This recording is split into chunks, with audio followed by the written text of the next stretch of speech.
Hello and welcome to Instant Archery Advice. Helpful archery advice in under 5 minutes.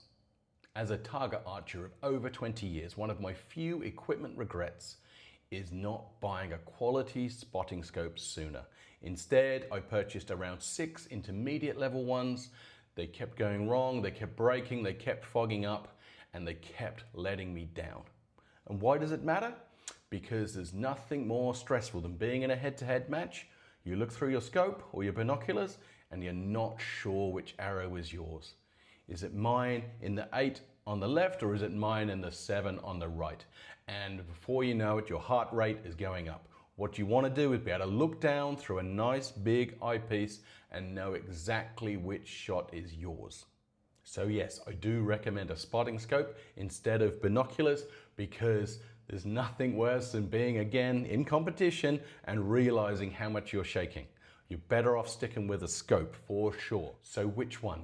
Well, when it comes to the front lens, when it's down to like 50 millimeters or less, I find the pictures too dark and not got enough clarity. But if you go to something like an 80 millimeter, the picture's amazing, but then it becomes too heavy and too cumbersome when moving it on and off the line. And when it comes to travel, it's just too much. I recommend 60 to 65 millimeter front lens. That works best. It's the best compromise between picture quality and actually being able to move this scope around and carry it around the planet, hopefully. Now, next is I recommend an angled eyepiece. I spent many years with a straight eyepiece telling myself it was perfectly fine and it saved me $100 when I brought the scope, but in reality, you can just give yourself a bad back and a bad neck, so please, unless you want to start seeing your physiotherapist, an angled neck is highly recommended. Many of these top-end scopes give you a choice of eyepieces. Do you want a standard one with a fixed magnification or do you want a zoom? Now, of course, the zoom is more expensive and I have a zoom and it is nice, but I can also tell you 99% of the time as an athlete and as a coach, my lens is sitting at 25 times magnification and I never move it. Sometimes I zoom in when there's a really tight line cutter, but really when you're competing, you don't actually need to know whether it's a 9 or 10. You need to know the position on the target so you can make sure your sight and your shooting is correct. You can find out if it's a 10 or a 9 when you get down there. The key thing is that the next shot is the best you can make. Waterproof, not showerproof. So many times I spend one day of the competition shooting in the rain. The next day I get my scope out. I can't see a thing. Even though I've dried it in my hotel room the night before, it's misted up and then it's as good as nothing. That's why I spend the money, to get something that is truly waterproof. So what do I use?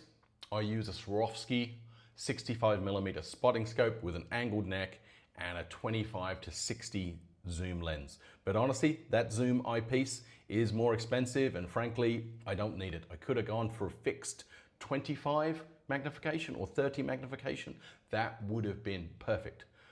But I love this scope, but it's super expensive. And ironically, I ended up finally getting a discount on one and I got the discount 1 month before I retired as an archer. Now, not perfect timing. Luckily, I've gone on to have a 10-year coaching career, so I use my scope every single day and I absolutely love it. But it was a big investment and really I should have made that investment back in 1994 and not in 2012.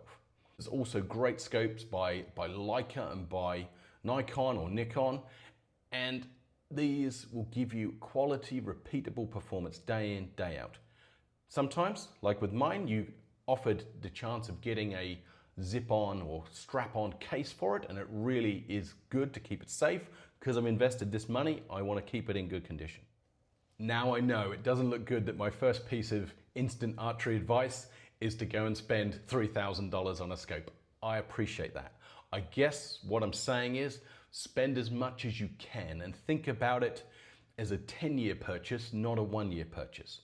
And also when you invest a little bit more in the scope, I could still sell this 10-year-old, 15-year-old scope now for good money, whereas all of the other scopes I had went straight in the trash.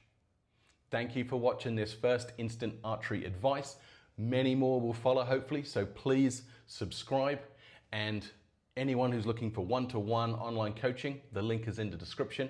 Okay, good shooting and see you soon.